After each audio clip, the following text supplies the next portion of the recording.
Dunia hari ini sedang berdiri di atas retakan sejarah yang nyata, dan Rusia berada tepat di pusat pergeseran besar itu. Apa yang tampak di permukaan berupa rudal, drone, sanksi, dan pernyataan politik hanyalah lapisan luar dari konflik yang jauh lebih dalam, lebih panjang, dan lebih menentukan arah dunia. Perang yang melibatkan Rusia bukan sekadar perebutan wilayah, melainkan pertarungan tentang siapa yang berhak mengatur tatanan global di abad ke-21. Sejak konflik dengan Ukraina meletus, banyak narasi disederhanakan. Rusia digambarkan sebagai agresor tunggal, Ukraina sebagai korban, dan Barat sebagai penolong. Namun realitas geopolitik tidak pernah sesederhana itu. Rusia tidak bergerak dalam ruang hampa. Setiap langkah Moskow merupakan respons terhadap tekanan panjang berupa perluasan NATO ke arah timur, isolasi ekonomi, serta upaya sistematis untuk menyingkirkan Rusia dari arsitektur kekuasaan global yang selama puluhan tahun didominasi Barat. Dalam sudut pandang strategis Rusia,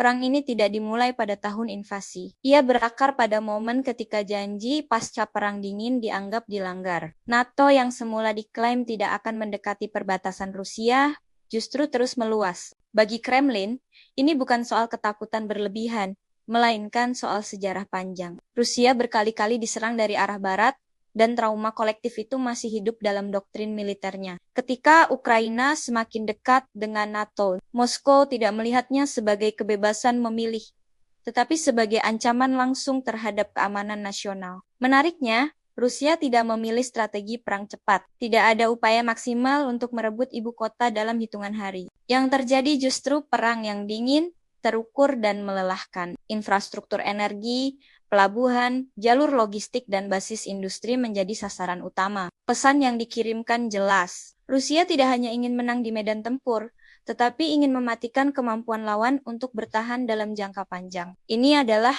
perang ketahanan, bukan perang kecepatan. Pendekatan tersebut sejalan dengan transformasi Rusia menjadi ekonomi perang. Sanksi Barat yang bertujuan melumpuhkan justru memaksa Rusia beradaptasi. Industri dalam negeri dipacu, rantai pasok dialihkan ke Asia, Timur Tengah, dan Afrika, serta transaksi non-dolar diperluas. Rusia mungkin kehilangan sebagian akses teknologi Barat, tetapi sebagai gantinya memperoleh kemandirian strategis yang selama ini dianggap sulit dicapai. Dalam logika Moskow, bertahan dari sanksi sama pentingnya dengan memenangkan pertempuran. Di sisi lain, Barat menghadapi dilema yang semakin nyata. Dukungan terhadap Ukraina menuntut biaya ekonomi dan politik yang besar. Inflasi, krisis energi, dan kelelahan publik mulai terasa di berbagai negara Eropa.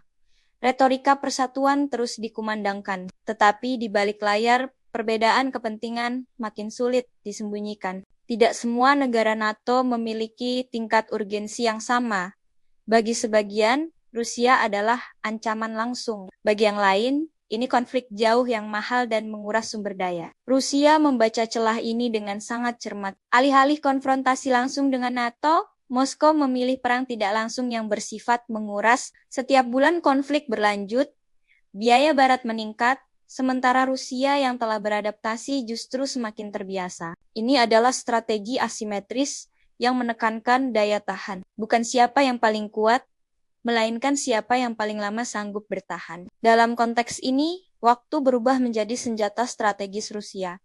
Dimensi lain yang sering diabaikan adalah perang informasi. Rusia menyadari bahwa ia kalah dalam dominasi media global arus utama. Namun, kekalahan narasi di Barat tidak berarti kekalahan secara global. Di banyak negara berkembang, cerita yang diterima berbeda. Rusia tidak selalu dipandang sebagai penjahat tunggal, melainkan sebagai penantang dominasi lama yang dianggap tidak adil. Negara di global South yang memiliki sejarah pahit dengan kolonialisme dan intervensi cenderung lebih reseptif terhadap argumen tentang dunia multipolar. Inilah sebabnya hubungan Rusia dengan Asia, Afrika, dan Timur Tengah justru menguat. Kerjasama energi, persenjataan, pangan, dan diplomasi diperluas. Rusia memposisikan diri bukan sebagai penyelamat, melainkan sebagai alternatif. Dalam dunia yang lelah dengan satu pusat kekuasaan, alternatif memiliki nilai strategis tinggi, bahkan negara yang tidak sepenuhnya mendukung Rusia memilih untuk tidak memusuhinya secara terbuka. Sikap netral ini dalam politik global seringkali lebih berarti daripada dukungan simbolik. Tokoh sentral dalam dinamika ini adalah Vladimir Putin. Tetapi melihat konflik hanya melalui figur Putin adalah penyederhanaan yang menyesatkan. Putin bukan penyebab tunggal, melainkan produk dari sistem, sejarah, dan tekanan geopolitik. Bahkan jika Putin tidak ada, logika strategis Rusia tidak akan berubah drastis. Kepentingan keamanan, wilayah pengaruh, dan status global merupakan konsensus elit Rusia lintas generasi. Personalisasi konflik hanya menguntungkan propaganda, bukan pemahaman yang utuh. Secara militer, Rusia juga mengirimkan pesan penting melalui penggunaan teknologi yang relatif murah namun efektif. Drone, artileri dalam jumlah besar, dan rudal presisi digunakan untuk menantang paradigma perang modern Barat yang mengandalkan sistem mahal dan kompleks. Ini bukan sekadar soal efisiensi biaya, tetapi soal filosofi perang. Rusia menunjukkan bahwa perang modern tidak selalu dimenangkan oleh teknologi tercanggih, melainkan oleh kombinasi volume, logistik, dan ketahanan industri. Bagi dunia, implikasi konflik ini jauh melampaui Eropa Timur.